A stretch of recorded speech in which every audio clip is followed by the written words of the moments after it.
साताराच्या दरेगावातून मुख्यमंत्री एकनाथ शिंदे हे मुंबईकडे रवाना झालेले आहेत। त्यांना घेऊन जाण्यासाठी हेलिकॉप्टर हे तयार केलं असून मुख्यमंत्री शिंदे लवकरच मुंबईच्या दिशेने रवाना होणार आहेत।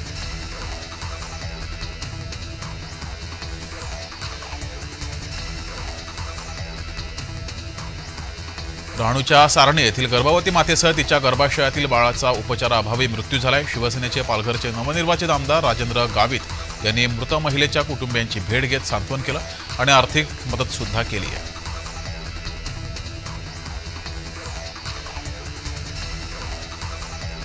देवेंद्र फडणवीस हे मुख्यमंत्री झाले पाहिजेत। कोण मंत्री असतील त्यावर पक्षश्रेष्ठी त्यावर निर्णय घेतील, त्यावर मी काही बोलू शकणार नाही, अशी प्रतिक्रिया परिणय फुके यांनी माध्यमांना दिली आहे।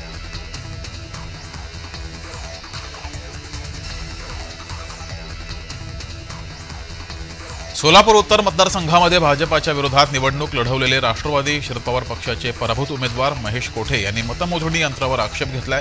2 मशीनच्या फेरमतमोजणीसाठी कोठे यांनी निवडणूक अधिकाऱ्याकडे 54,400 रुपये भरलेत, मात्र त्यांची फेरमतमोजणी होणार नाही, त्यामुळे त्यांनी न्यायालयात जाण्याचा निर्णय घेतलाय।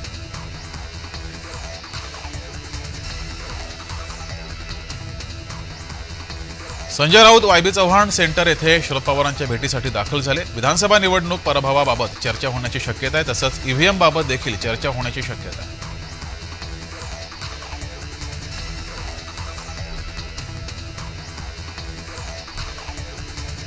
खारघरमध्ये शिवसेना शहर प्रमुखासह त्यांच्या कुटुंबियांना क्षुल्लक कारणावरून सीआरआयएफच्या 10 ते 15 जवानांकडून मारहाण केली गेली आहे। जवानांना घेऊन जाणाऱ्या बसनं अचानक डावीकडे बस वळवल्याचा जाब विचारल्यानं शिवसेना खारघर शहर प्रमुख प्रसाद परब आणि त्यांच्या कुटुंबियांना जवानांकडून मारहाण करण्यात आली आहे।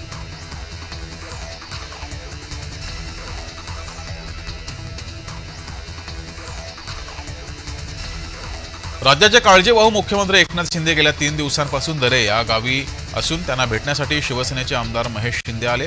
मागील 2.5 वर्षात सत्ता हस्तगत केल्यानंतर त्यांच्यावर ताणतणाव होता, प्रचाराचा ताण असल्यानं त्यांची प्रकृती ढासळली, मात्र ते बरे होतील असं महेश शिंदे यांनी म्हटलंय।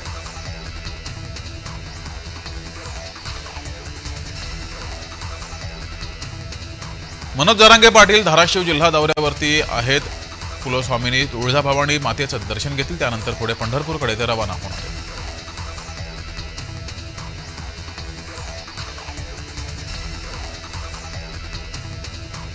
एकनाथ शिंदे प्रकृती अस्वास्थ्यामुळे दरेगावात विश्रांतीसाठी थांबले, तर देवेंद्र फडणवीस यांनी एकनाथ शिंदेंना फोन करून प्रकृतीची विचारपूस केली आहे।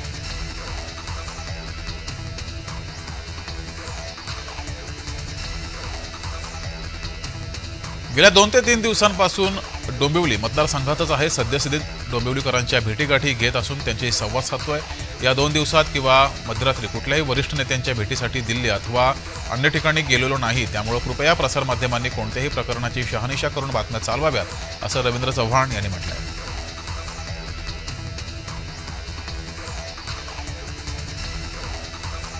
बारामती विधानसभा मतदारसंघातील शरद पवार गटाचे उमेदवार युगेंद्र पवार यांनी आभार दौरा सुरू केलाय। बारामती विधानसभा निवडणुकीत युगेंद्र पवार यांचा मोठ्या मताधिक्यानं पराभव झाला, त्यानंतर युगेंद्र पवारांनी गावोगावी जाऊन मतदारांचे आभार मानले।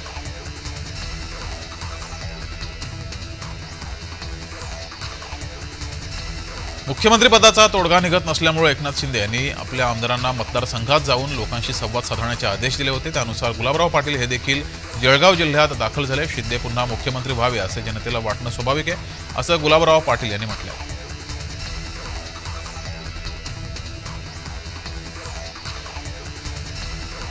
महायुती सरकारचं पहिलं अधिवेशन नागपूरला असणारे हिवाळी अधिवेशन 16 ते 21 डिसेंबर दरम्यान होणार आहे।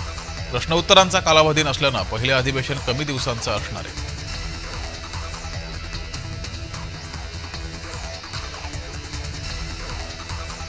देवेंद्र फडणवीस यांच्यासोबत 5 डिसेंबरला भाजपाचे 10 ते 12 मंत्री शपथ घेण्याची शक्यता आहे। शपथ घेणाऱ्या मंत्र्यांमध्ये ज्येष्ठ तरुण आमदारांचा समावेश आहे। महिला आमदार देखील यावेळेस शपथ घेतील।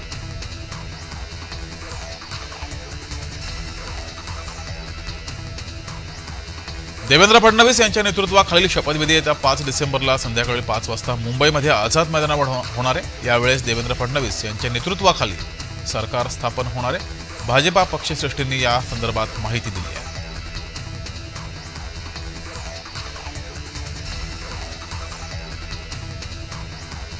छत्रपती संभाजीनगरमध्ये संजय शिरसाट यांचे भावी उपमुख्यमंत्री असे बॅनर लागलेत। राज्यात सत्ता स्थापन कायम असतानाच संजय शिरसाट यांच्या समर्थकांकडून भावी उपमुख्यमंत्री असे फलक लागले।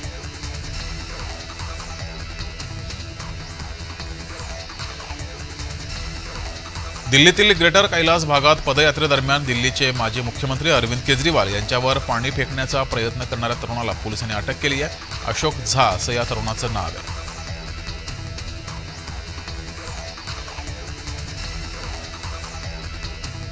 मराठा आंदोलक मनोज जरांगे पाटील आजपासून देवदर्शन दौऱ्यावरती आहेत। तुळजाभवानीचं आणि पंढरपूरमध्ये विठुरायाचं ते दर्शन घेतील।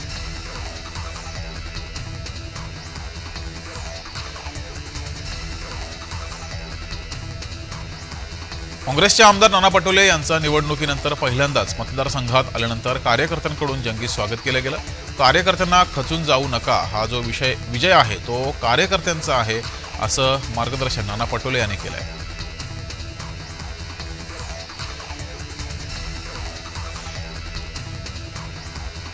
शरद पवार गटाकडून बैठक बोलावली गेली आहे। दुपारी ही बैठक होणार आहे। यशवंतराव चव्हाण सेंटर येथे या बैठकीचं आयोजन केले गेले। विधानसभा निवडणुकीत झालेल्या पराभवाबाबत चर्चा होणार आहे। तसंच गटनेता प्रतोद विधिमंडळ पक्षनेता याबाबत सुद्धा चर्चा होणार आहे।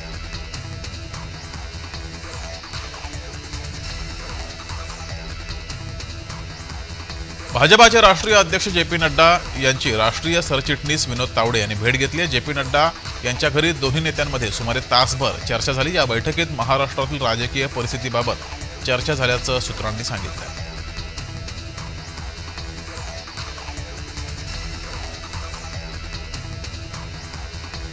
महाराष्ट्रासह देशभरातील 15,000 व्यक्तींना शपथविधीला उपस्थित राहण्याचं आमंत्रण दिलंय। पंतप्रधान नरेंद्र मोदी यांच्यासह केंद्रातील बडे नेते तसंच विविध राज्यातील मुख्यमंत्री आणि सेलिब्रिटीजना आमंत्रण दिलंय।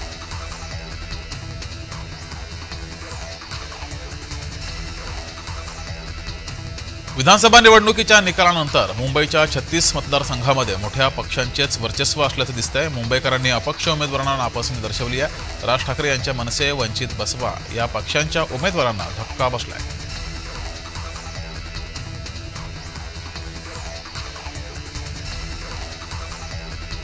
मुख्यमंत्री एकनाथ शिंदे गेल्या 3 दिवसांपासून आपल्या दरे या मूळ गावी असून त्यांची तब्येत बरी नसल्यानं रात्री उशिरा त्यांचे पुत्र श्रीकांत शिंदे दरेगावी पोहोचले। दुपारी 2 नंतर ते पुन्हा मुंबईकडे रवाना होणार आहेत।